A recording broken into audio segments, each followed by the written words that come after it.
निर्वाणरूपं विभुं व्यापकं ब्रह्मवेदस्वरूपं निजं निर्गुणं निर्विकल्पं निरीहं चिदाकाशमाकाशवासं भजेहम। ओम नमः शिवाय। आज आप सुनेंगे शिव महापुराण का चौथा अध्याय। और जो भक्त इस कथा का श्रवण कर रहे हैं उन्हें चाहिए कि प्रतिदिन इस कथा का श्रवण करें। देखिए, हर रोज अगर आप कथा सुनेंगे तो उसका पुण्यफल भी आपको बहुत अधिक प्राप्त होगा। इसके अलावा शिव पुराण की कथा बहुत अधिक ज्ञानवर्धक भी है और मोक्षदायिनी मानी गई है। और शास्त्रों के अनुसार सावन के महीने में अगर शिव पुराण सुनते हैं तो उससे अमृत फल की प्राप्ति होती है। और हमारे चैनल पर ये कथा पूरे सावन मास में सुनाई जाएगी। संपूर्ण रूप से शिव पुराण की कथा का पाठ होगा और कथा की वीडियो आपको सुबह ही मिल जाएगी। आप चाहे तो दिन में किसी भी समय इस कथा को सुन सकते हैं। और अब भगवान भोलेनाथ, माता पार्वती और गणेश जी का मन में ध्यान करते हुए इस कथा का श्रवण करते हैं। ऋषियों ने कहा, प्रभु, देव यज्ञ, ब्रह्म यज्ञ, गुरु पूजा तथा ब्रह्म तृप्ति का हमारे समक्ष क्रमशः वर्णन कीजिए। सूत जी बोले, महर्षियों, गृहस्थ पुरुष अग्नि में सायंकाल और प्रातःकाल जो चावल आदि द्रव्य की आहुति देता है उसी को अग्नि यज्ञ कहते हैं। जो ब्रह्मचर्य आश्रम में स्थित है उन ब्रह्मचारियों के लिए समिधा का आधान ही अग्नि यज्ञ है। वे समिधा का ही अग्नि में हवन करें। ब्राह्मणों, ब्रह्मचर्य आश्रम में निवास करने वाले द्विजों का जब तक विवाह न हो जाए और वे औपासनाग्नि की प्रतिष्ठा न कर लें तब तक उनके लिए अग्नि में समिधा की आहुति, व्रत आदि का पालन तथा विशेष यजन आदि ही कर्तव्य है और यही उनके लिए अग्नि यज्ञ है। द्विजों, जिन्होंने बाह्य अग्नि को विसर्जित करके अपने आत्मा में ही अग्नि का आरोप कर लिया है, ऐसे वानप्रस्थियों और सन्यासियों के लिए यही हवन या अग्नि यज्ञ है कि वे विहित समय पर हितकर परिमित और पवित्र अन्न का भोजन कर लें। ब्राह्मणों, सायंकाल अग्नि के लिए दी हुई आहुति संपत्ति प्रदान करने वाली होती है, ऐसा जानना चाहिए। और प्रातःकाल सूर्य देव को दी हुई आहुति आयु की वृद्धि करने वाली होती है। यह बात अच्छी तरह समझ लेनी चाहिए। दिन में अग्निदेव सूर्य में ही प्रविष्ट हो जाते हैं, अतः प्रातःकाल सूर्य को दी हुई आहुति भी अग्नि यज्ञ के ही अंतर्गत आती है। इस प्रकार यह अग्नि यज्ञ का वर्णन किया गया। इंद्र आदि समस्त देवताओं के उद्देश्य से अग्नि में जो आहुति दी जाती है उसे देव यज्ञ समझना चाहिए। स्थालीपाक आदि यज्ञों को देव यज्ञ ही मानना चाहिए और लौकिक अग्नि में प्रतिष्ठित जो चूड़ाकरण आदि संस्कार निमित्तक हवन कर्म है उन्हें भी देव यज्ञ के ही अंतर्गत जानना चाहिए। अब ब्रह्म यज्ञ का वर्णन सुनो। द्विज को चाहिए कि वह देवताओं की तृप्ति के लिए निरंतर ब्रह्म यज्ञ करे। वेदों का जो नित्य अध्ययन या स्वाध्याय होता है उसी को ब्रह्म यज्ञ कहा गया है। प्रातःकाल नित्य कर्म के अनंतर सायंकाल तक ब्रह्म यज्ञ किया जा सकता है। इसके बाद रात में इसका विधान नहीं है। अग्नि के बिना देव यज्ञ कैसे संपन्न होता है इसे तुम लोग श्रद्धा से और आदर पूर्वक सुनो। सृष्टि के आरंभ में सर्वज्ञ, दयालु और सर्वसमर्थ महादेव जी ने समस्त लोगों के उपकार के लिए वारों की कल्पना की। वे भगवान शिव संसार रूपी रोग को दूर करने के लिए वैद्य हैं। उसके ज्ञाता तथा समस्त औषधों के भी औषध हैं। उन भगवान ने पहले अपने वार की कल्पना की जो आरोग्य प्रदान करने वाला है। तत्पश्चात अपनी माया शक्ति का वार बनाया जो संपत्ति प्रदान करने वाला होता है। जन्म काल में दुर्गतिग्रस्त बालक की रक्षा के लिए उन्होंने कुमार के वार की कल्पना की। तत्पश्चात सर्वसमर्थ महादेव जी ने आलस्य और पाप की निवृत्ति तथा समस्त लोगों का हित करने की इच्छा से लोक रक्षक भगवान विष्णु का वार बनाया। उसके बाद सबके स्वामी भगवान शिव ने पुष्टि और रक्षा के लिए आयुकर्ता त्रिलोक सृष्टा परमेष्ठी ब्रह्मा का आयुष कारक वार बनाया जिससे संपूर्ण जगत के आयुष्य की सिद्धि हो सके। इसके बाद तीनों लोगों की वृद्धि के लिए पहले पुण्य पाप की रचना हो जाने पर उनके करने वाले लोगों को शुभाशुभ फल देने के लिए भगवान शिव ने इंद्र और यम के वारों का निर्माण किया। ये दोनों वार क्रमशः भोग देने वाले तथा लोगों के मृत्यु भय को दूर करने वाले हैं। इसके बाद सूर्य आदि 7 ग्रहों को जो अपने ही स्वरूप भूत तथा प्राणियों के लिए सुख दुख के सूचक हैं, भगवान शिव ने उपर्युक्त 7 वारों का स्वामी निश्चित किया और वे सबके सब ग्रह नक्षत्रों के ज्योतिर्मय मंडल में प्रतिष्ठित हैं। शिव के वार या दिन के स्वामी सूर्य है। शक्ति संबंधी वार के स्वामी सोम है। कुमार संबंधी दिन के अधिपति मंगल हैं। विष्णुवार के स्वामी बुध हैं। ब्रह्मा जी के वार के अधिपति बृहस्पति हैं। इंद्रवार के स्वामी शुक्र और यमवार के स्वामी शनिश्चर हैं। अपने अपने वार में की हुई उन देवताओं की पूजा अपने अपने फल को देने वाली होती है। सूर्य आरोग्य के और चंद्रमा संपत्ति के दाता है। मंगल व्याधियों का निवारण करते हैं। बुध पुष्टि देते हैं। बृहस्पति आयु की वृद्धि करते हैं। शुक्र भोग देते हैं और शनिश्चर मृत्यु का निवारण करते हैं। ये 7 वारों के क्रमशः फल बताए गए हैं जो उन देवताओं की प्रीति से प्राप्त होते हैं। अन्य देवताओं की भी पूजा का फल देने वाले भगवान शिव ही हैं। देवताओं की प्रसन्नता के लिए पूजा की 5 प्रकार की पद्धति बनाई गई।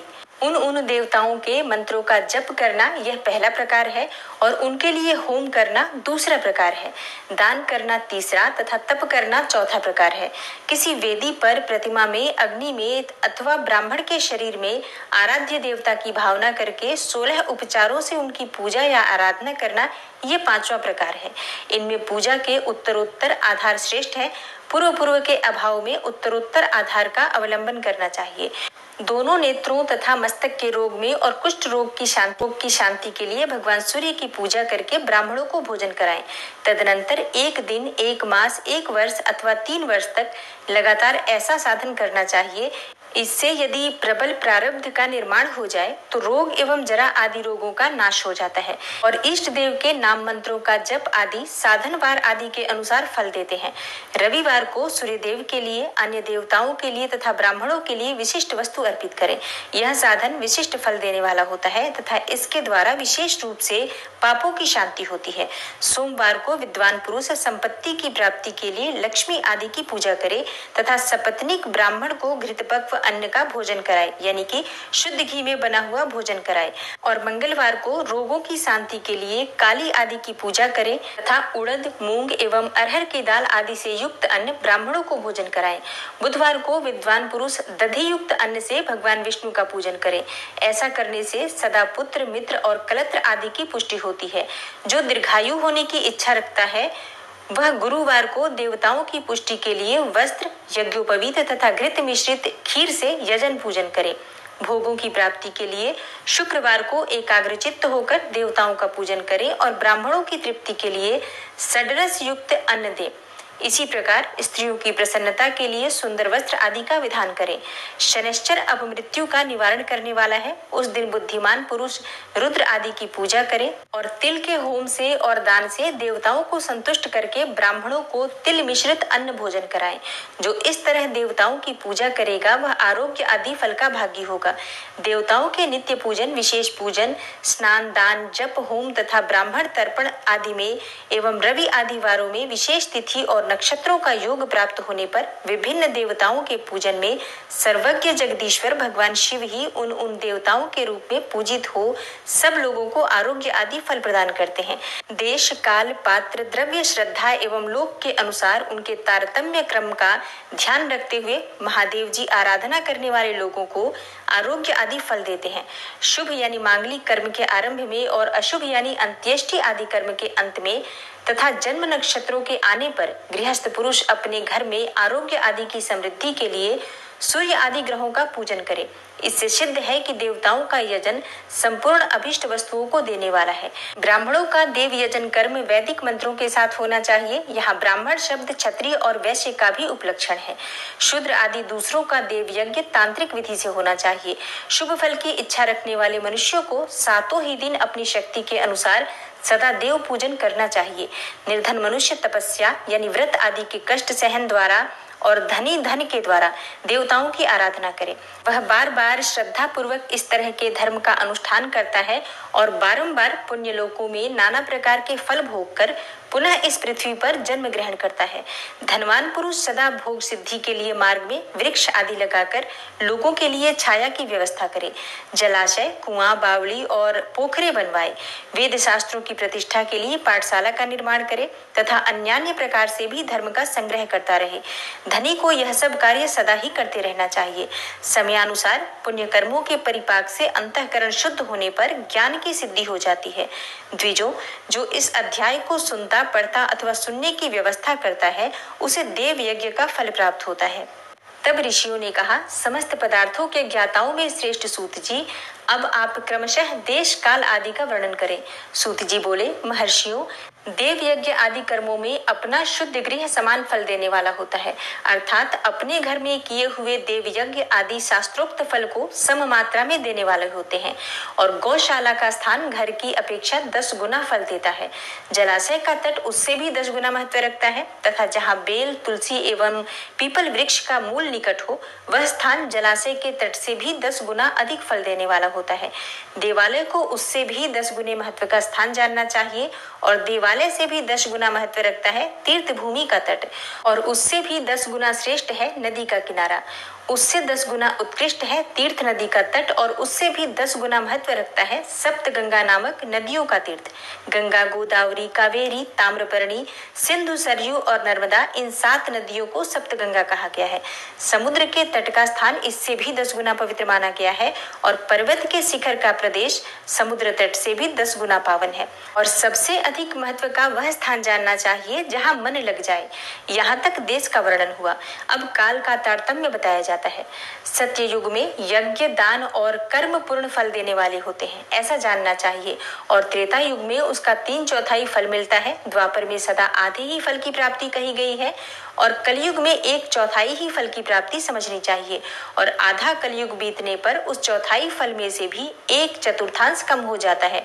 शुद्ध अंतःकरण वाले पुरुष को शुद्ध एवं पवित्र दिन समफल देने वाला होता है। ये विद्वान ब्राह्मणों, सूर्य संक्रांति के दिन किया हुआ सत्कर्म पूर्वोक्त शुद्ध दिन की अपेक्षा 10 गुना अधिक फल देने वाला होता है, यह जानना चाहिए। और उससे भी 10 गुना अधिक महत्व उस कर्म का है जो विषुव नामक योग में किया जाता है। दक्षिणायन आरंभ होने के दिन अर्थात कर्क की संक्रांति में किए हुए पुण्य कर्म का महत्व विषुव से भी 10 गुना अधिक माना गया है। उससे भी 10 गुना मकर संक्रांति में, और उससे भी 10 गुना चंद्र ग्रहण में किए हुए पुण्य का महत्व है। सूर्य ग्रहण का सबसे उत्तम महत्व है। सूर्य ग्रहण में किए गए पुण्य कर्म का फल चंद्र ग्रहण से भी अधिक और पूर्ण मात्रा में होता है। इस बात को विज्ञ पुरुष जानते हैं। जगत रूपी सूर्य का राहु रूपी विष से संयोग होता है, इसलिए सूर्य ग्रहण का समय रोग प्रदान करने वाला होता है। अतः उस विष की शांति के लिए उस समय स्नान, दान और जप करें। वह काल विष की शांति के लिए उपयोगी होने के कारण पुण्यप्रद माना गया है। जन्म नक्षत्र के दिन तथा व्रत की पूर्ति के दिन का समय सूर्य ग्रहण के समान ही समझा जाता है, परंतु महापुरुषों के संग का काल करोड़ों सूर्य ग्रहण के समान पावन है, ऐसा ज्ञानी पुरुष जानते और मानते हैं। तपोनिष्ठ योगी और ज्ञानविष्ट यति ये पूजा के पात्र हैं, क्योंकि ये पापों के नाश में कारण होते हैं। जिसने 24 लाख गायत्री का जप कर लिया हो, वह ब्राह्मण भी पूजा का उत्तम पात्र है। वह संपूर्ण फलों और भोगों को देने में समर्थ है। जो पतन से त्राण करता अर्थात नरक में गिरने से बचाता है, उसके लिए इसी गुण के कारण शास्त्र में पात्र शब्द का प्रयोग होता है। वह दाता का पातक से त्राण करने के कारण पात्र कहलाता है। गायत्री अपने गायक का पतन से त्राण करती है, इसलिए वह गायत्री कहलाती है। जैसे इस लोक में जो धनहीन है वह दूसरों को धन नहीं देता, जो यहाँ धनवान है वही दूसरों को धन दे सकता है, उसी तरह जो स्वयं शुद्ध और पवित्र आत्मा है वही दूसरे मनुष्यों का त्राण या उद्धार कर सकता है। जो गायत्री का जप करके शुद्ध हो गया हो वही शुद्ध ब्राह्मण कहलाता है। इसलिए दान, जप, होम और पूजा सभी कर्मों के लिए वही शुद्ध पात्र है, और ऐसा ब्राह्मण ही दान तथा रक्षा करने की पात्रता रखता है। स्त्री हो या पुरुष, जो भी भूखा हो वही अन्नदान का पात्र है। जिसको जिस वस्तु की इच्छा हो उसे वह वस्तु बिना मांगे ही दे दी जाए तो दाता को उस दान का पूरा पूरा फल प्राप्त होता है। ऐसी महर्षियों की मान्यता है।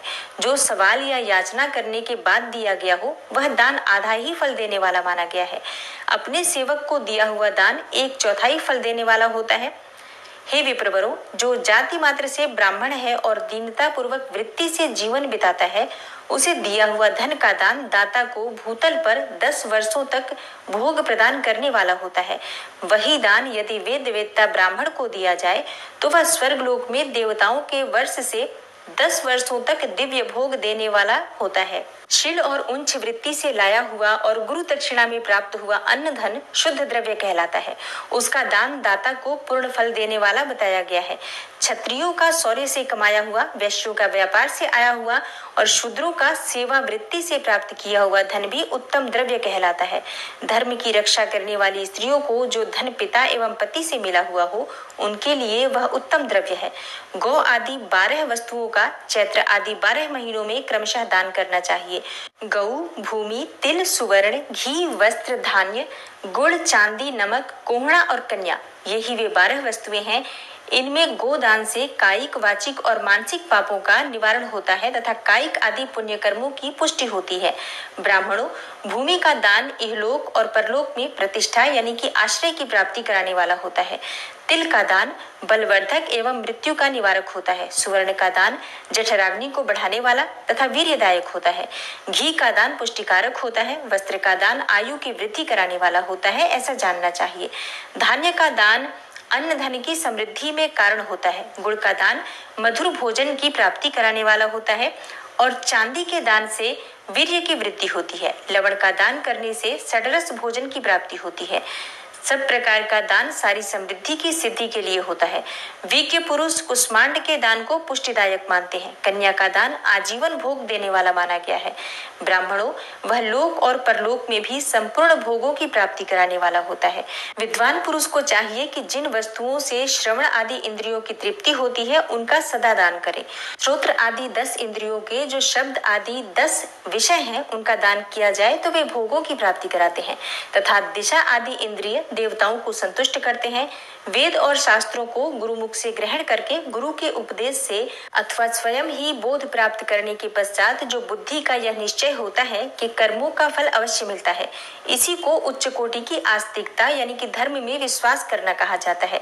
भाई, बंधु अथवा राजा के भय से जो आस्तिकता, बुद्धि या श्रद्धा होती है, वह कनिष्ठ श्रेणी की आस्तिकता होती है। जो सर्वथा दरिद्र है, जिसके पास सभी वस्तुओं का अभाव है, वह वाणी अथवा कर्म यानी कि शरीर द्वारा यजन करे। मंत्र, स्तोत्र और जप आदि को वाणी द्वारा किया गया यजन समझना चाहिए तथा तीर्थ यात्रा और व्रत आदि को विद्वान पुरुष शारीरिक यजन मानते हैं। जिस किसी भी उपाय से थोड़ा हो या बहुत देवतार्पण बुद्धि से जो कुछ भी दिया अथवा किया जाए, वह दान या सत्कर्म भोगों की प्राप्ति कराने में समर्थ होता है। तपस्या और दान, ये 2 कर्म मनुष्य को सदा करने चाहिए तथा ऐसे गृह का दान करना चाहिए जो अपने वर्ण और गुण से सुशोभित हो। बुद्धिमान पुरुष देवताओं की तृप्ति के लिए जो कुछ देते हैं, वह अतिशय मात्रा में और सब प्रकार के भोग प्रदान करने वाला होता है। उस दान से विद्वान पुरुष इस लोक और परलोक में उत्तम जन्म और सदा सुलभ होने वाला भोग पाता है। ईश्वरार्पण बुद्धि से ज्ञान, दान आदि कर्म करके मनुष्य मोक्ष फल का भागी होता है। तब ऋषि बोले, हे प्रभु महामुने, आप हमारे लिए क्रमशः षडलिंग स्वरूप प्रणव का महात्म्य तथा शिव भक्त के पूजन का प्रकार बताइए। सूत जी ने कहा, महर्षियों, आप लोग तपस्या के धनी हैं। आपने यह बड़ा सुंदर प्रश्न उपस्थित किया है, किंतु इसका ठीक ठीक उत्तर महादेव जी ही जानते हैं, दूसरा कोई नहीं। तथापि भगवान शिव की कृपा से ही मैं इस विषय का वर्णन करूंगा। वे भगवान शिव हमारी और आप लोगों की रक्षा का भारी भार बारंबार स्वयं ही ग्रहण करें। प्र नाम है प्रकृति से उत्पन्न संसार रूपी महासागर का। प्रणव इसे पार करने के लिए दूसरी नव यानी कि नाव है, इसलिए इस ओंकार को प्रणव की संज्ञा देते हैं। ओंकार अपने जप करने वाले साधकों से कहता है, प्र यानी कि प्रपंच, न यानी कि नहीं है, व यानी कि तुम लोगों के लिए। अतः इस भाव को लेकर भी ज्ञानी पुरुष ओम को प्रणव नाम से जानते हैं। और इसका दूसरा भाव इस प्रकार से है, प्र यानी कि प्रकर्षेण, न यानी कि नयेत, वह यानी कि युष्मान मोक्षम इति वा प्रणवः, अर्थात यह तुम सब उपासकों को बलपूर्वक मोक्ष तक पहुंचा देगा। इस अभिप्राय से भी इसे ऋषि मुनि प्रणव कहते हैं। अपना जप करने वाले योगियों के तथा अपने मंत्र की पूजा करने वाले उपासक के समस्त कर्मों का नाश करके यह दिव्य नूतन ज्ञान देता है, इसलिए भी इसका नाम प्रणव है। और उन माया रहित महेश्वर को ही नव अर्थात नूतन कहते हैं। वे परमात्मा प्रकृष्ट रूप से नव अर्थात शुद्ध स्वरूप हैं, इसलिए प्रणव कहलाते हैं। प्रणव साधक को नव अर्थात नवीन शिव स्वरूप कर देता है, इसलिए भी विद्वान पुरुष इसे प्रणव के नाम से जानते हैं। अथवा प्रकृष्ट रूप से नव दिव्य परमात्म ज्ञान प्रकट करता है, इसलिए यह प्रणव है। तो सत्य, अहिंसा आदि धर्मों से युक्त हो भगवान शिव के पूजन में तत्पर रहते हैं, वे काल चक्र को पार कर जाते हैं। और काल चक्रेश्वर की सीमा तक जो विराट महेश्वर लोक बताया गया है, उससे ऊपर वृषभ के आकार में धर्म की स्थिति है। वह ब्रह्मचर्य का मूर्तिमान रूप है। उसके सत्य, शौच, अहिंसा और दया ये 4 पाद यानी कि 4 पैर हैं। वह साक्षात शिवलोक के द्वार पर खड़ा है। क्षमा उसके सींग है, शम कान है और वह वेद ध्वनि रूपी शब्द से विभूषित है। आस्तिकता उसके दोनों नेत्र हैं। विश्वास ही उसकी श्रेष्ठ बुद्धि एवं मन है। क्रिया आदि धर्म रूपी जो वृषभ है वे कारण आदि में स्थित है और उस क्रिया रूप वृषभाकार धर्म पर कालातीत शिव आरूढ़ होते हैं। ब्रह्मा, विष्णु और महेश्वर की जो अपनी अपनी आयु है उसी को दिन कहते हैं। जहाँ धर्म रूपी वृषभ की स्थिति है उससे ऊपर न दिन है न रात्रि और वहाँ जन्म मरण आदि भी नहीं है। ऋषि बोले, सर्वज्ञों में श्रेष्ठ सूत जी, बंधन और मोक्ष का स्वरूप क्या है, यह हमें बताइए। सूत जी ने कहा, महर्षियों, मैं बंधन और मोक्ष का स्वरूप तथा मोक्ष के उपाय का वर्णन करूंगा। तुम लोग आदर पूर्वक सुनो। जो प्रकृति आदि 8 बंधनों से बंधा हुआ है वह जीव बद्ध कहलाता है और जो उन 8 बंधनों से छूटा हुआ है उसे मुक्त कहते हैं। प्रकृति आदि को वश में कर लेना मोक्ष कहलाता है। बंधन आगंतुक है और मोक्ष स्वतः सिद्ध है। बद्ध जीव जब बंधन से मुक्त हो जाता है तब उसे मुक्त जीव कहते हैं। प्रकृति, बुद्धि, त्रिगुणात्मक अहंकार और 5 तन्मात्राएं हैं। इन्हें ज्ञानी पुरुष प्रकृत्याद्यष्टक मानते हैं। प्रकृति आदि 8 तत्वों के समूह से देह की उत्पत्ति हुई है और देह से कर्म उत्पन्न होता है और फिर कर्म से नूतन देह की उत्पत्ति होती है। इस प्रकार बारंबार जन्म और कर्म होते रहते हैं। शरीर को स्थूल, सूक्ष्म और कारण के भेद से 3 प्रकार का जानना चाहिए। स्थूल शरीर व्यापार कराने वाला, सूक्ष्म शरीर इंद्रिय भोग प्रदान करने वाला और कारण शरीर आत्मानंद की अनुभूति कराने वाला कहा गया है। जीव को उसके प्रारब्ध कर्मानुसार सुख और दुख प्राप्त होते हैं। वह अपने पुण्य कर्मों के फलस्वरूप सुख और पाप कर्मों के फलस्वरूप दुख का उपभोग करता है। अतः कर्म पास से बंधा हुआ जीव अपने त्रिविध शरीर से होने वाले शुभाशुभ कर्मों द्वारा सदा चक्र की भांति बारंबार घुमाया जाता है। इस चक्रवत भ्रमण की निवृत्ति के लिए चक्रकर्ता का स्तवन एवं आराधन करना चाहिए। प्रकृति आदि जो 8 पाश बतलाए गए हैं उनका समुदाय ही महाचक्र है और जो प्रकृति से परे है वे परमात्मा शिव हैं। भगवान महेश्वर ही प्रकृति आदि महाचक्र के कर्ता हैं क्योंकि वे प्रकृति से परे हैं। जैसे बकायन नामक वृक्ष का थाला जल को पीता और उगलता है, उसी प्रकार शिव प्रकृति आदि को अपने वश में करके उस पर शासन करते हैं। उन्होंने सबको अपने वश में कर लिया है, इसलिए वे शिव कहे गए हैं। शिव ही सर्वज्ञ, परिपूर्ण तथा निष्प्रिय है। सर्वज्ञता, अनादिबोध, स्वतंत्रता, नित्य अलुप्त शक्ति से संयुक्त होना और अपने भीतर अनंत शक्तियों को धारण करना, महेश्वर के इन 6 प्रकार के मानसिक ऐश्वर्यों को केवल वेद जानता है। अतः भगवान शिव के अनुग्रह से ही प्रकृति आदि 8 तत्व वश में होते हैं। भगवान शिव का कृपा प्रसाद प्राप्त करने के लिए उन्हीं का पूजन करना चाहिए। यदि कहें शिव तो परिपूर्ण है, निष्प्रिय है, तो उनकी पूजा कैसे हो सकती है? तो इसका उत्तर यह है कि भगवान शिव के उद्देश्य से उनकी प्रसन्नता के लिए किया हुआ सत्कर्म उनके कृपा प्रसाद को प्राप्त कराने वाला होता है और शिवलिंग में, शिव की प्रतिमा में तथा शिव भक्त जनों में शिव की भावना करके उनकी प्रसन्नता के लिए पूजा करनी चाहिए। वह पूजन शरीर से, मन से, वाणी से और धन से भी किया जा सकता है। उस पूजा से महेश्वर शिव जो प्रकृति से परे हैं पूजक पर विशेष कृपा करते हैं और उनका वह कृपा प्रसाद सत्य होता है। शिव की कृपा से कर्म आदि सभी बंधन अपने वश में हो जाते हैं।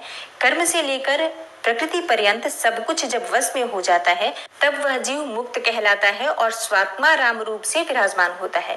परमेश्वर शिव की कृपा से जब कर्म जनित शरीर अपने वश में हो जाता है तब भगवान शिव के लोक में निवास का सौभाग्य प्राप्त होता है। इसी को सालोक्य मुक्ति कहते हैं। ऋषि बोले, उत्तम व्रत का पालन करने वाले सूत जी, लिंग आदि में शिव जी की पूजा का क्या विधान है यह हमें बताइए। सूत जी ने कहा, द्विजो, मैं लिंगों के क्रम का यथावत वर्णन कर रहा हूँ, तुम सब लोग सुनो। वह प्रणव ही समस्त अभिष्ट वस्तुओं को देने वाला प्रथम लिंग है। उसे सूक्ष्म प्रणव स्वरूप समझो। सूक्ष्म लिंग निष्कल होता है और स्थूल लिंग सकल। पंचाक्षर मंत्र यानी कि नमः शिवाय को ही स्थूल लिंग कहा जाता है। उन दोनों प्रकार के लिंगों का पूजन तब कहलाता है और वे दोनों ही लिंग साक्षात मोक्ष देने वाले होते हैं। पौरुष लिंग और प्रकृति लिंग के रूप में बहुत से लिंग हैं, उन्हें भगवान शिव ही विस्तार पूर्वक बता सकते हैं, दूसरा कोई नहीं जानता। पृथ्वी के विकारभूत जो लिंग ज्ञात हैं उनको मैं तुमको बता रहा हूँ। उनमें स्वयंभू लिंग प्रथम है, दूसरा बिंदु लिंग और तीसरा प्रतिष्ठित लिंग, चौथा चर लिंग और पांचवा गुरु लिंग है। देवर्षियों की तपस्या से संतुष्ट होकर उनके समीप प्रकट होने के लिए पृथ्वी के अंतर्गत बीज रूप से व्याप्त हुए भगवान शिव वृक्षों के अंकुर की भांति भूमि को भेद कर नाद लिंग के रूप में व्यक्त हो जाते हैं। वे स्वतः व्यक्त हुए शिव ही स्वयं प्रकट होने के कारण स्वयंभू नाम धारण करते हैं। ज्ञानी जन उन्हें स्वयंभू लिंग के रूप में जानते हैं और उस स्वयंभू लिंग की पूजा से उपासक का ज्ञान स्वयं ही बढ़ने लगता है। सोने चांदी आदि के पत्र पर, भूमि पर अथवा वेदी पर अपने हाथ से लिखित जो शुद्ध प्रणव मंत्र रूप लिंग है उसमें तथा मंत्र लिंग का आलेखन करके उसमें भगवान शिव की प्रतिष्ठा और आवाहन करें। ऐसा बिंदुनादमय लिंग स्थावर और जंगम दोनों ही प्रकार का होता है। इसमें शिव का दर्शन भावनामय ही है, ऐसा निसंदेह कहा जा सकता है। जिसको जहां भगवान शंकर के प्रकट होने का विश्वास हो उसके लिए वहीं प्रकट होकर वे अभीष्ट फल प्रदान करते हैं। अपने हाथ से लिखे हुए यंत्र में अथवा अकृत्रिम स्थावर आदि में भगवान शिव का आवाहन करके 16 उपचारों से उनकी पूजा करें। ऐसा करने से साधक स्वयं ही ऐश्वर्य को प्राप्त कर लेता है और इस प्रकार साधन के अभ्यास से उसको ज्ञान भी होता है। देवताओं और ऋषियों ने आत्मसिद्धि के लिए अपने हाथ से वैदिक मंत्रों के उच्चारण पूर्वक शुद्ध मंडल में शुद्ध भावना द्वारा जिस उत्तम शिवलिंग की स्थापना की है उसे पौरुष लिंग कहते हैं तथा वही प्रतिष्ठित लिंग कहलाता है। उस लिंग की पूजा करने से सदा पौरुष ऐश्वर्य की प्राप्ति होती है। महान ब्राह्मण और महाधनी राजा किसी कारीगर से शिवलिंग का निर्माण कराकर जो मंत्र पूर्वक उसकी स्थापना करते हैं उनके द्वारा स्थापित हुआ वह लिंग भी प्रतिष्ठित लिंग कहलाता है, किंतु वह प्राकृत लिंग है, इसलिए प्राकृत ऐश्वर्य भोग को ही देने वाला होता है। जो शक्तिशाली और नित्य होता है उसे पौरुष कहते हैं तथा जो दुर्बल और अनित्य होता है वह प्राकृत कहलाता है। लिंग, नाभि, जिह्वा, नासाग्र भाग और शिखा के क्रम से कटी, हृदय और मस्तक तीनों स्थानों में जो लिंग की भावना की गई है उस आध्यात्मिक लिंग को ही चर लिंग कहते हैं। पर्वत को पौरुष लिंग बताया गया है और भूतल को विद्वान पुरुष प्राकृत लिंग मानते हैं। वृक्ष आदि को पौरुष लिंग जानना चाहिए और गुल्म आदि को प्राकृत लिंग, साठी नामक धान्य को प्राकृत लिंग समझना चाहिए और शाली यानी कि अगहनी एवं गेहूं को पौरुष लिंग। अणिमा आदि 8 सिद्धियों को देने वाला जो ऐश्वर्य है उसे पौरुष ऐश्वर्य जानना चाहिए। सुंदर स्त्री तथा धन आदि विषयों को आस्तिक पुरुष प्राकृत ऐश्वर्य कहते हैं। चरलिंगों में सबसे प्रथम रसलिंग का ही वर्णन किया जाता है। रसलिंग ब्राह्मणों को उनकी सारी अभिष्ट वस्तुओं को देने वाला है। शुभकारक बाणलिंग क्षत्रियों को महान राज्य की प्राप्ति कराने वाला है। सुवर्णलिंग वैश्यों को महाधनपति का पद प्रदान करने वाला है तथा सुंदर शिवलिंग शूद्रों को महाशुद्धि देने वाला है। स्फटिकमय लिंग तथा बाणलिंग सब लोगों को उनकी समस्त कामनाएं प्रदान करते हैं और अगर अपना ना हो तो दूसरे का स्फटिक या बाणलिंग भी पूजा के लिए निषिद्ध नहीं है। स्त्रियों के लिए विशेषकर सधवाओं के लिए पार्थिव लिंग की पूजा का विधान है और प्रवृत्ति मार्ग में स्थित विधवाओं के लिए स्फटिक लिंग की पूजा बताई गई है, परंतु विरक्त विधवाओं के लिए रसलिंग की पूजा को ही श्रेष्ठ कहा गया है।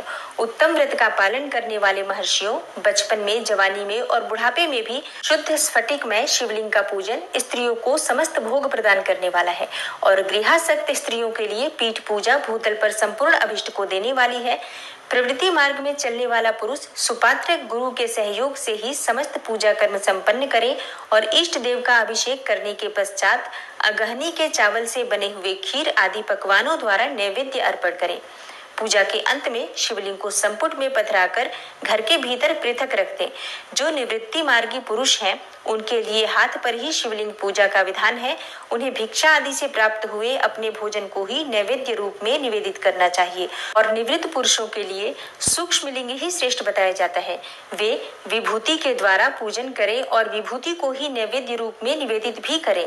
पूजा करके उस लिंग को सदा अपने मस्तक पर धारण करें। विभूति 3 प्रकार की बताई गई है। लोकाग्नि जनित, वेदाग्नि जनित और शिवाग्नि जनित। लोकाग्नि जनित या लौकिक भस्म को द्रव्यों की शुद्धि के लिए लाकर रखे मिट्टी, लकड़ी और लोहे के पात्रों की, धान्यों की, तिल आदि द्रव्यों की, वस्त्र आदि की तथा पर्युषित वस्तुओं की भस्म से शुद्धि होती है। कुत्ते आदि से दूषित हुए पात्रों की भी भस्म से ही शुद्धि मानी गई है।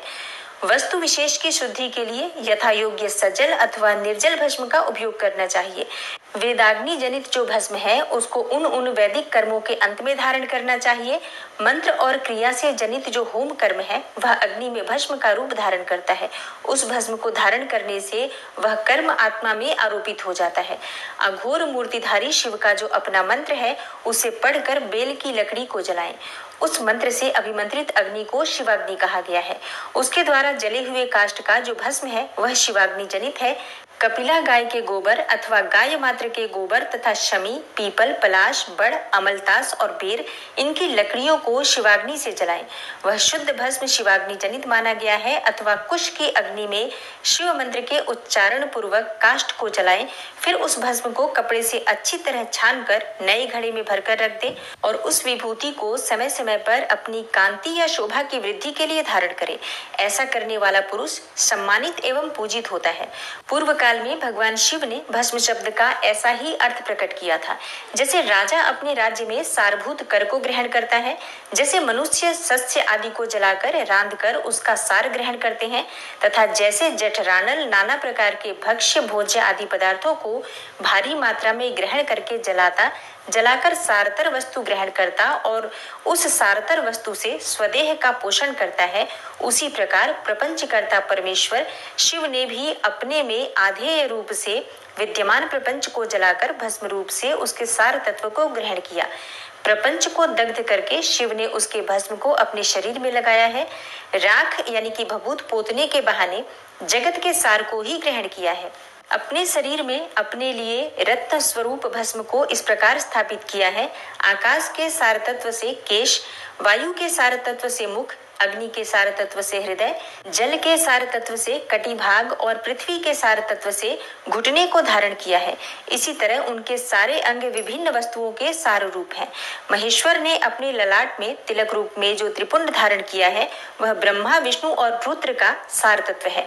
वे इन सब वस्तुओं को जगत के अभ्युदय का हेतु मानते हैं।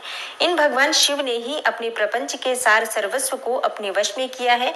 अतः इन्हें अपने वश में करने वाला दूसरा कोई नहीं है। जैसे समस्त मृगों का हिंसक मृगसिंह कहलाता है और उसकी हिंसा करने वाला दूसरा कोई मृग नहीं है, अतएव उसे सिंह कहा गया है।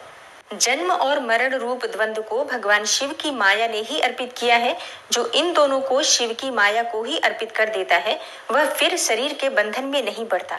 जब तक शरीर रहता है तब तक जो क्रिया के ही अधीन है वह जीव बद्ध कहलाता है।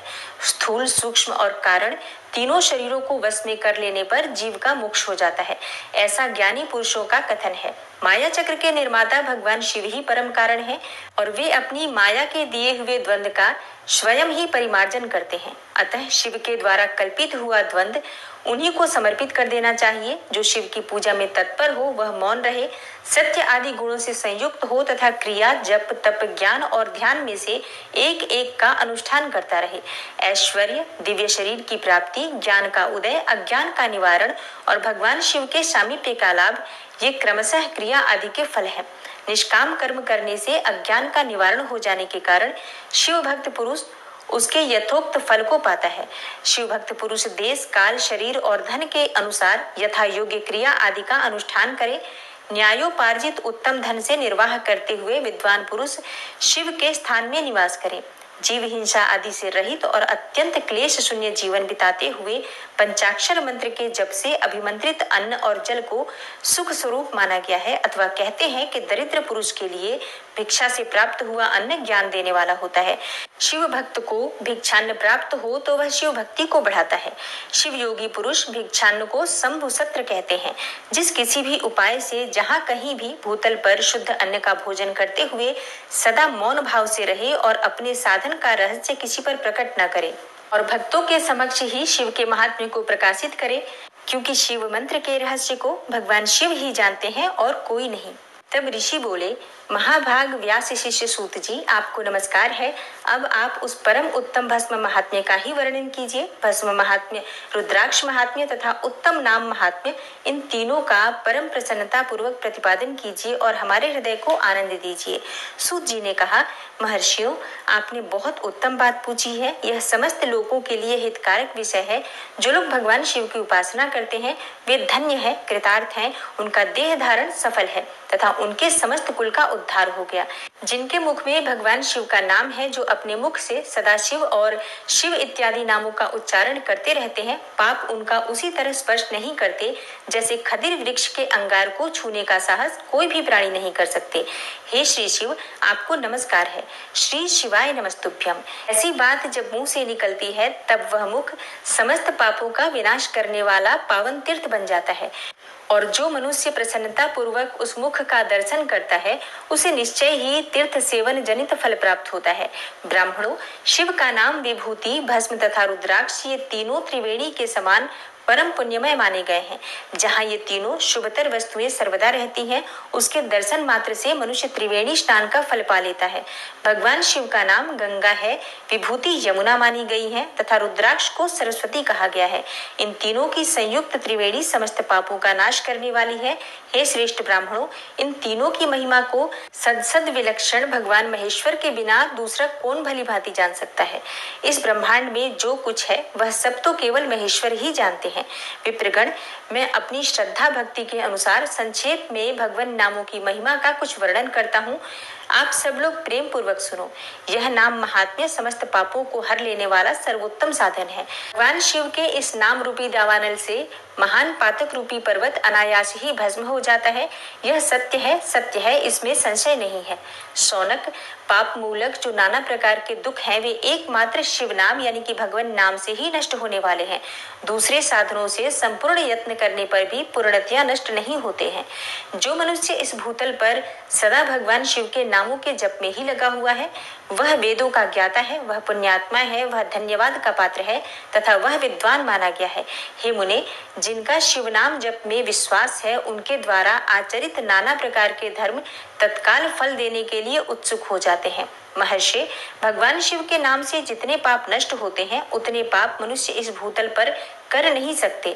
जो मनुष्य शिव नाम रूपी नौका पर आरूढ़ होकर संसार रूपी समुद्र को पार करते हैं उनके जन्म मरण रूप संसार के मूलभूत वे सारे पाप निश्चय ही नष्ट हो जाते हैं। महामुने, संसार के मूलभूत पातक रूपी पादपों का शिव नाम रूपी कुठार से निश्चय ही नाश हो जाता है। जो पाप रूपी दावानल से पीड़ित हैं उन्हें शिव नाम रूपी अमृत का पान करना चाहिए। पापों के दावानल से दग्ध होने वाले लोगों को उस शिव नामामृत के बिना शांति नहीं मिल सकती। जो शिव नाम रूपी सुधा की वृष्टि जनित धारा में गोते लगा रहे हैं वे संसार रूपी दावानल के बीच में खड़े होने पर भी कदापि शोक के भागी नहीं होते। जिन महात्माओं के मन में शिव नाम के प्रति बड़ी भारी भक्ति है ऐसे लोगों की सहसा और सर्वथा मुक्ति होती है।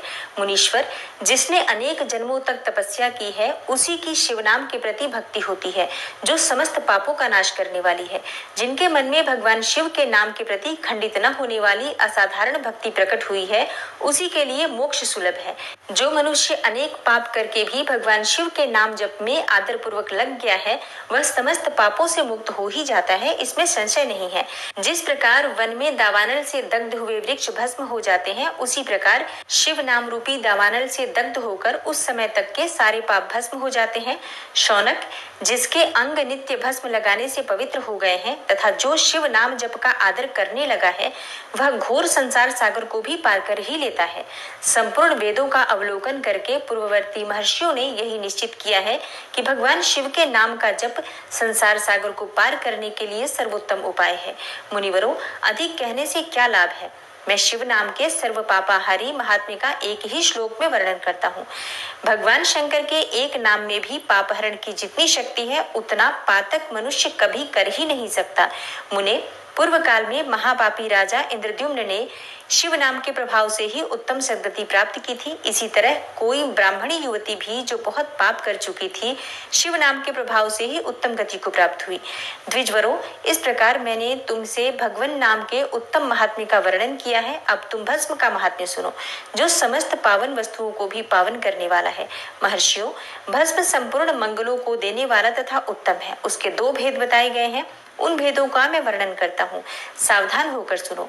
एक को महाभस्म जानना चाहिए और दूसरे को स्वल्प भस्म। महाभस्म के भी अनेक भेद हैं। यह 3 प्रकार का कहा गया है, श्रौत, स्मार्त और लौकिक। स्वल्प भस्म के भी बहुत से भेदों का वर्णन किया गया है। श्रौत और स्मार्त भस्म को केवल द्विजों के ही उपयोग में आने के योग्य कहा गया है। तीसरा जो लौकिक भस्म है, वह अन्य सब लोगों के लिए भी उपयोग में आ सकता है। श्रेष्ठ महर्षियों ने यह बताया है कि द्विजों को वैदिक मंत्र के उच्चारण पूर्वक भस्म धारण करना चाहिए। दूसरे लोगों के लिए बिना मंत्र के ही केवल धारण करने का विधान है। जले हुए गोबर से प्रकट होने वाला भस्म आग्नेय कहलाता है। महामुने, वह भी त्रिपुंड का द्रव्य है, ऐसा कहा गया है। अग्निहोत्र से उत्पन्न हुए भस्म को भी मनीषी पुरुषों को संग्रह करना चाहिए।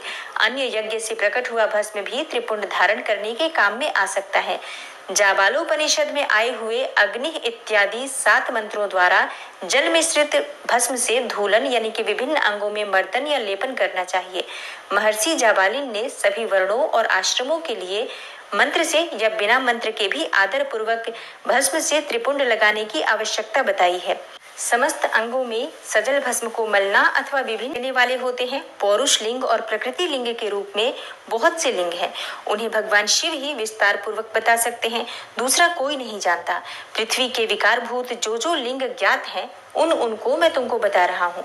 उनमें स्वयंभू लिंग प्रथम है, दूसरा बिंदु लिंग और तीसरा प्रतिष्ठित लिंग, चौथा चर लिंग और 5वां गुरु लिंग है। देवर्षियों की तपस्या से संतुष्ट होकर उनके समीप प्रकट होने के लिए पृथ्वी के अंतर्गत बीज रूप से व्याप्त हुए भगवान शिव वृक्षों के अंकुर की भांति भूमि को भेद कर नाद लिंग के रूप में व्यक्त हो जाते हैं।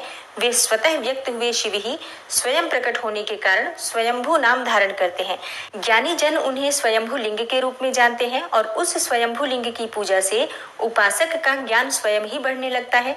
सोने चांदी आदि के पत्र पर, भूमि पर अथवा वेदी पर अपने हाथ से लिखित जो शुद्ध प्रणव मंत्र रूप लिंग है, उसमें तथा मंत्र लिंग का आलेखन करके उसमें भगवान शिव की प्रतिष्ठा और आवाहन करें। ऐसा बिंदुनादमय लिंग स्थावर और जंगम दोनों ही प्रकार का होता है। इसमें शिव का दर्शन भावनामय ही है, ऐसा निसंदेह कहा जा सकता है। जिसको जहां भगवान शंकर के प्रकट होने का विश्वास हो, उसके लिए वहीं प्रकट होकर वे अभीष्ट फल प्रदान करते हैं। अपने हाथ से लिखे हुए यंत्र में अथवा अकृत्रिम स्थावर आदि में भगवान शिव का आवाहन करके 16 उपचारों से उनकी पूजा करें।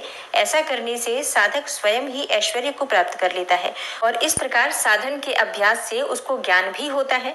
देवताओं और ऋषियों ने आत्मसिद्धि के लिए अपने हाथ से वैदिक मंत्रों के उच्चारण पूर्वक शुद्ध मंडल में शुद्ध भावना द्वारा जिस उत्तम शिवलिंग की स्थापना की है, उसे पौरुष लिंग कहते हैं तथा वही प्रतिष्ठित लिंग कहलाता है। उस लिंग की पूजा करने से सदा पौरुष ऐश्वर्य की प्राप्ति होती है। महान ब्राह्मण और महाधनी राजा किसी कारीगर से शिवलिंग का निर्माण कराकर जो मंत्र पूर्वक उसकी स्थापना करते हैं, उनके द्वारा स्थापित हुआ वह लिंग भी प्रतिष्ठित लिंग कहलाता है, किंतु वह प्राकृत लिंग है, इसलिए प्राकृत ऐश्वर्य भोग को ही देने वाला होता है। जो शक्तिशाली और नित्य होता है उसे पौरुष कहते हैं तथा जो दुर्बल और अनित्य होता है वह प्राकृत कहलाता है। लिंग, नाभि, जिह्वा, नासाग्र भाग और शिखा के क्रम से कटी, हृदय और मस्तक तीनों स्थानों में जो लिंग की भावना की गई है, उस आध्यात्मिक लिंग को ही चर लिंग कहते हैं। पर्वत को पौरुष लिंग बताया गया है और भूतल को विद्वान पुरुष प्राकृत लिंग मानते हैं। वृक्ष आदि को पौरुष लिंग जानना चाहिए और गुल्म आदि को प्राकृत लिंग, साठी नामक धान्य को प्राकृत लिंग समझना चाहिए और शाली यानी कि अगहनी एवं गेहूं को पौरुष लिंग। अणिमा आदि 8 सिद्धियों को देने वाला जो ऐश्वर्य है, उसे पौरुष ऐश्वर्य जानना चाहिए। सुंदर स्त्री तथा धन आदि विषयों को आस्तिक पुरुष प्राकृत ऐश्वर्य कहते हैं। चरलिंगों में सबसे प्रथम रसलिंग का ही वर्णन किया जाता है। रसलिंग ब्राह्मणों को उनकी सारी अभिष्ट वस्तुओं को देने वाला है। शुभकारक बाणलिंग क्षत्रियों को महान राज्य की प्राप्ति कराने वाला है। सुवर्णलिंग वैश्यों को महाधनपति का पद प्रदान करने वाला है तथा सुंदर शिवलिंग शूद्रों को महाशुद्धि देने वाला है। स्फटिकमय लिंग तथा बाण लिंग सब लोगों को उनकी समस्त कामनाएं प्रदान करते हैं और अगर अपना ना हो तो दूसरे का स्फटिक या बाण लिंग भी पूजा के लिए निषिद्ध नहीं है। स्त्रियों के लिए विशेषकर सधवाओं के लिए पार्थिव लिंग की पूजा का विधान है और प्रवृत्ति मार्ग में स्थित विधवाओं के लिए स्फटिक लिंग की पूजा बताई गई है, परंतु विरक्त विधवाओं के लिए रसलिंग की पूजा को ही श्रेष्ठ कहा गया है। उत्तम व्रत का पालन करने वाले महर्षियों बचपन में, जवानी में और बुढ़ापे में भी शुद्ध स्फटिकमय शिवलिंग का पूजन स्त्रियों को समस्त भोग प्रदान करने वाला है और गृहासक्त स्त्रियों के लिए पीठ पूजा भूतल पर संपूर्ण अभिष्ट को देने वाली है। प्रवृत्ति मार्ग में चलने वाला पुरुष सुपात्र गुरु के सहयोग से ही समस्त पूजा कर्म संपन्न करे और इष्ट देव का अभिषेक करने के पश्चात अगहनी के चावल से बने हुए खीर आदि पकवानों द्वारा नैवेद्य अर्पण करे। पूजा के अंत में शिवलिंग को संपुट में पधराकर घर के भीतर पृथक रखते। जो निवृत्ति मार्गी पुरुष हैं उनके लिए हाथ पर ही शिवलिंग पूजा का विधान है। उन्हें भिक्षा आदि से प्राप्त हुए अपने भोजन को ही नैवेद्य रूप में निवेदित करना चाहिए और निवृत्त पुरुषों के लिए सूक्ष्म लिंग ही श्रेष्ठ बताया जाता है। वे विभूति के द्वारा पूजन करें और विभूति को ही नैवेद्य रूप में निवेदित भी करें। पूजा करके उस लिंग को सदा अपने मस्तक पर धारण करें। विभूति 3 प्रकार की बताई गई है, लोकाग्नि जनित, वेदाग्नि जनित और शिवाग्नि जनित। लोकाग्नि जनित या लौकिक भस्म को द्रव्यों की शुद्धि के लिए लाकर रखें। मिट्टी, लकड़ी और लोहे के पात्रों की, धान्यों की, तिल आदि द्रव्यों की, वस्त्र आदि की तथा पर्युषित वस्तुओं की भस्म से शुद्धि होती है। कुत्ते आदि से दूषित हुए पात्रों की भी भस्म से ही शुद्धि मानी गई है। वस्तु विशेष की शुद्धि के लिए यथा योग्य सजल अथवा निर्जल भस्म का उपयोग करना चाहिए। वेदाग्नि जनित जो भस्म है उसको उन वैदिक कर्मों के अंत में धारण करना चाहिए। मंत्र और क्रिया से जनित जो होम कर्म है वह अग्नि में भस्म का रूप धारण करता है। उस भस्म को धारण करने से वह कर्म आत्मा में आरोपित हो जाता है। अघोर मूर्तिधारी शिव का जो अपना मंत्र है उसे पढ़कर बेल की लकड़ी को जलाएं। उस मंत्र से अभिमंत्रित अग्नि को शिवाग्नि कहा गया है।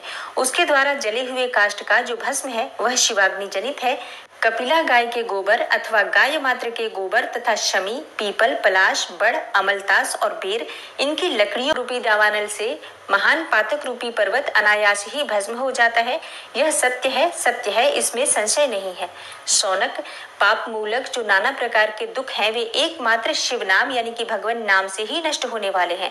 दूसरे साधनों से संपूर्ण यत्न करने पर भी पूर्णतया नष्ट नहीं होते हैं। जो मनुष्य इस भूतल पर सदा भगवान शिव के नामों के जप में ही लगा हुआ है वह वेदों का ज्ञाता है, वह पुण्यात्मा है, वह धन्यवाद का पात्र है तथा वह विद्वान माना गया है। हे मुने, जिनका शिव नाम जप में विश्वास है उनके द्वारा आचरित नाना प्रकार के धर्म तत्काल फल देने के लिए उत्सुक हो जाते हैं। महर्षि, भगवान शिव के नाम से जितने पाप नष्ट होते हैं उतने पाप मनुष्य इस भूतल पर कर नहीं सकते। जो मनुष्य शिव नाम रूपी नौका पर आरूढ़ होकर संसार रूपी समुद्र को पार करते हैं उनके जन्म मरण रूप संसार के मूलभूत वे सारे पाप निश्चय ही नष्ट हो जाते हैं। महामुने, संसार के मूलभूत पातक रूपी पादपों का शिव नाम रूपी कुठार से निश्चय ही नाश हो जाता है। जो पाप रूपी दावानल से पीड़ित हैं उन्हें शिव नाम रूपी अमृत का पान करना चाहिए। पापों के दावानल से दग्ध होने वाले लोगों को उस शिव नामामृत के बिना शांति नहीं मिल सकती। जो शिव नाम रूपी सुधा की वृष्टि जनित धारा में गोते लगा रहे हैं वे संसार रूपी दावानल के बीच में खड़े होने पर भी कदापि शोक के भागी नहीं होते। जिन महात्माओं के मन में शिव नाम के प्रति बड़ी भारी भक्ति है ऐसे लोगों की सहसा और सर्वथा मुक्ति होती है। मुनीश्वर, जिसने अनेक जन्मों तक तपस्या की है उसी की शिव नाम के प्रति भक्ति होती है जो समस्त पापों का नाश करने वाली है। जिनके मन में भगवान शिव के नाम के प्रति खंडित न होने वाली असाधारण भक्ति प्रकट हुई है उसी के लिए मोक्ष सुलभ है। जो मनुष्य अनेक पाप करके भी भगवान शिव के नाम जप में आदर पूर्वक लग गया है वह समस्त पापों से मुक्त हो ही जाता है, इसमें संशय नहीं है। जिस प्रकार वन में दावानल से दग्ध हुए वृक्ष भस्म हो जाते हैं उसी प्रकार शिव नाम रूपी दावानल से दग्ध होकर उस समय तक के सारे पाप भस्म हो जाते हैं। शौनक, जिसके अंग नित्य भस्म लगाने से पवित्र हो गए हैं तथा जो शिव नाम जप का आदर करने लगा है वह घोर संसार सागर को भी पार कर ही लेता है। संपूर्ण वेदों का अवलोकन करके पूर्ववर्ती महर्षियों ने यही निश्चित किया है कि भगवान शिव के नाम का जप संसार सागर को पार करने के लिए सर्वोत्तम उपाय है। मुनिवरों, अधिक कहने से क्या लाभ है। मैं शिव नाम के सर्व पापाहारी महात्म्य का एक ही श्लोक में वर्णन करता हूँ। भगवान शंकर के एक नाम में भी पापहरण की जितनी शक्ति है उतना पातक मनुष्य कभी कर ही नहीं सकता। मुने, पूर्व काल में महापापी राजा इंद्रद्युम्न ने शिव नाम के प्रभाव से ही उत्तम सद्गति प्राप्त की थी। इसी तरह कोई ब्राह्मणी युवती भी जो बहुत पाप कर चुकी थी, शिव नाम के प्रभाव से ही उत्तम गति को प्राप्त हुई। द्विजवरों, इस प्रकार मैंने तुमसे भगवान नाम के उत्तम महात्म्य का वर्णन किया है। अब तुम भस्म का महात्म्य सुनो, जो समस्त पावन वस्तुओं को भी पावन करने वाला है। महर्षियों, भस्म संपूर्ण मंगलों को देने वाला तथा उत्तम है। उसके 2 भेद बताए गए हैं, उन भेदों का मैं वर्णन करता हूँ, सावधान होकर सुनो। एक को महाभस्म जानना चाहिए और दूसरे को स्वल्प भस्म। महाभस्म के भी अनेक भेद हैं। यह 3 प्रकार का कहा गया है, श्रौत, स्मार्त और लौकिक। स्वल्प भस्म के भी बहुत से भेदों का वर्णन किया गया है। श्रौत और स्मार्त भस्म को केवल द्विजों के ही उपयोग में आने के योग्य कहा गया है। तीसरा जो लौकिक भस्म है वह अन्य सब लोगों के लिए भी उपयोग में आ सकता है। श्रेष्ठ महर्षियों ने यह बताया है कि द्विजों को वैदिक मंत्र के उच्चारण पूर्वक भस्म धारण करना चाहिए। दूसरे लोगों के लिए बिना मंत्र के ही केवल धारण करने का विधान है। जले हुए गोबर से प्रकट होने वाला भस्म आग्नेय कहलाता है। महामुने, वह भी त्रिपुंड का द्रव्य है, ऐसा कहा गया है। अग्निहोत्र से उत्पन्न हुए भस्म को भी मनीषी पुरुषों को संग्रह करना चाहिए। अन्य यज्ञ से प्रकट हुआ भस्म भी त्रिपुंड धारण करने के काम में आ सकता है। जाबालोपनिषद में आए हुए अग्नि इत्यादि 7 मंत्रों द्वारा जल मिश्रित भस्म से धूलन यानी कि विभिन्न अंगों में मर्दन या लेपन करना चाहिए। महर्षि जाबालिन ने सभी वर्णों और आश्रमों के लिए मंत्र से या बिना मंत्र के भी आदर पूर्वक भस्म से त्रिपुंड लगाने की आवश्यकता बताई है। समस्त अंगों में सजल भस्म को मलना अथवा विभिन्न